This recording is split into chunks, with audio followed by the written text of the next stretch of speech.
Fin de matinée sur une piste cabossée au cœur de la forêt amazonienne. Cette brigade municipale est en opération. Elle est à la recherche d'un agriculteur suspecté d'avoir coupé des arbres illégalement. Nous sommes en route vers une propriété où il nous a été signalé via notre canal de plainte une activité de déforestation. Nous nous rendons sur place pour identifier le propriétaire. L'équipe s'arrête pour inspecter la ferme. Les informations obtenues par satellite indiquent qu'ils sont au bon endroit, mais il n'y a personne sur place. En 2020, on peut voir que la forêt était toujours debout. En 2021, on peut voir ici que des arbres de la forêt ont déjà été coupés. Plus loin, les agents contrôlent une autre exploitation. Les voisins n'ont vu personne. La loi du silence semble régner. Pour Sergio et sa brigade, c'est l'occasion de sensibiliser les éleveurs à la déforestation illégale qui dévaste la région. Nous sommes là pour travailler ensemble et permettre à la municipalité de croître de manière durable. Malheureusement, notre ville est mal vue et elle a un très sérieux problème environnemental.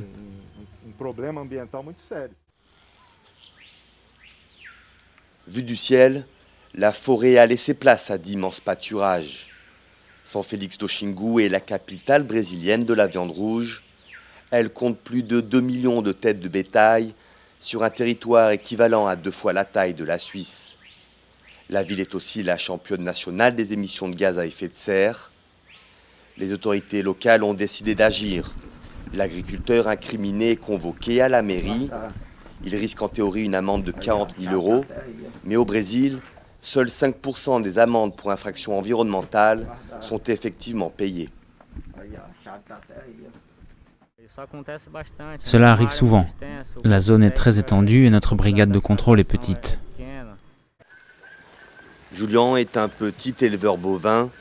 Il est installé ici depuis 20 ans. Il admet déboiser pour planter des légumes afin de nourrir sa famille, mais bien moins que les grandes exploitations voisines. Avec le temps, les pâturages se dégradent. Là où 100 bœufs étaient élevés avant, ils n'en élèvent désormais plus que la moitié. Ce qu'ils font alors, c'est déboiser davantage pour créer de nouveaux pâturages. Aujourd'hui, 80% de la forêt amazonienne déboisée a été convertie en pâturage, un processus qui passe par d'intenses feux de forêt illégaux.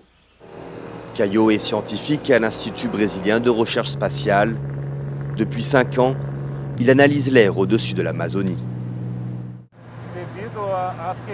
En raison des incendies qui se produisent dans la région, il y a beaucoup de fumée. On peut clairement voir depuis l'avion que ce qui ressemble à du brouillard est en réalité de la fumée. Son constat est sans appel, la forêt brûle beaucoup trop. Elle ne peut plus absorber les émissions de carbone de la planète et a atteint un point de non-retour.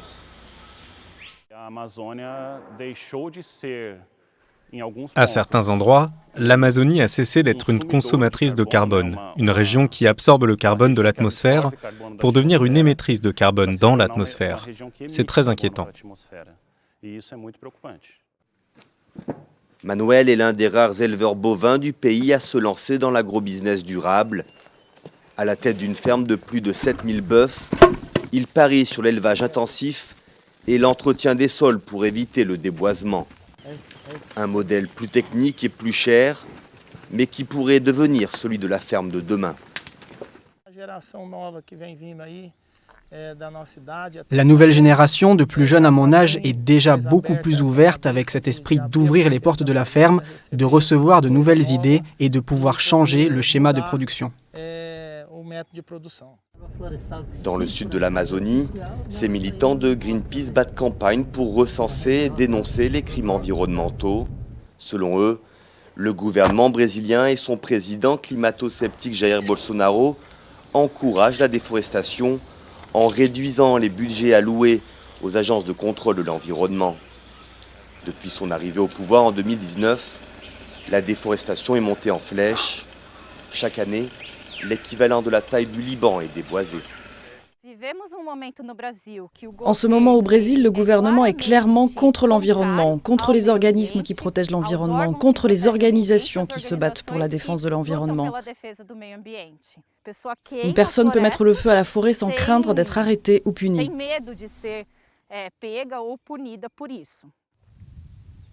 Et comme si ça n'était pas suffisant, leur paillage ravage aussi la forêt amazonienne.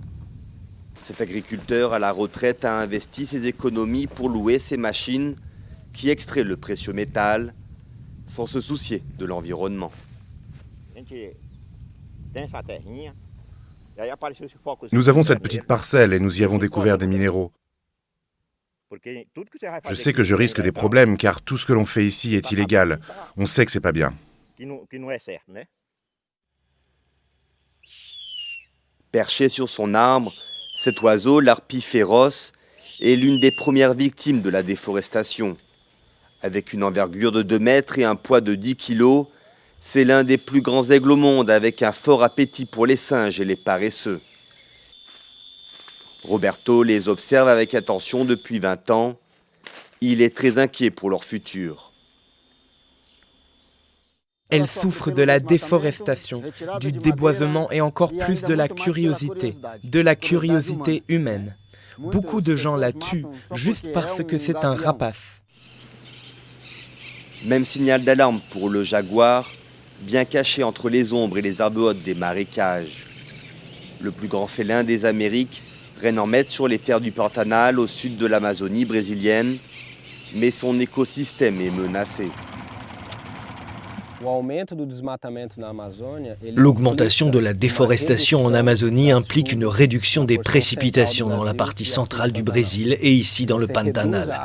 Si vous réduisez l'eau dans le Pantanal, vous réduisez la biodiversité du Pantanal et donc vous réduisez les populations de jaguars qui vivent ici. En 2020, des incendies historiques ont réduit en cendres une partie du Pantanal. Avec cette antenne, Fernando suit les mouvements d'un jaguar rescapé des flammes équipé d'un collier GPS. Les résultats des recherches sont nets. Les jaguars ont besoin d'espace et d'un accès à l'Amazonie pour survivre.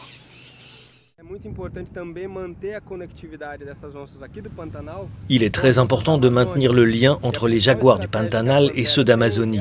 Notre principale stratégie passe par des couloirs qui sont des environnements protégés qui relient ces régions.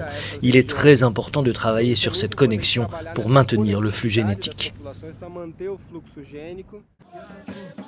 Face aux multiples dangers, les peuples indigènes sont les premiers protecteurs de la forêt. Ils luttent ensemble contre le démantèlement de leurs terres, voulu par l'administration du président Bolsonaro. Nous sommes sûrs que la lutte des peuples autochtones du Brésil aura le soutien de toutes les régions de la planète afin que nous puissions ensemble défendre Mère Nature. L'environnement le mieux conservé au Brésil est situé exactement sur des terres autochtones du pays. Sécheresse, pluie diluvienne, hausse des prix des aliments. Le Brésil est déjà frappé par les pires crises annoncées par les climatologues. Selon des experts, il est urgent d'arrêter la consommation des produits qui contribuent à la déforestation de l'Amazonie afin de préserver le rôle essentiel qu'elle joue pour la planète.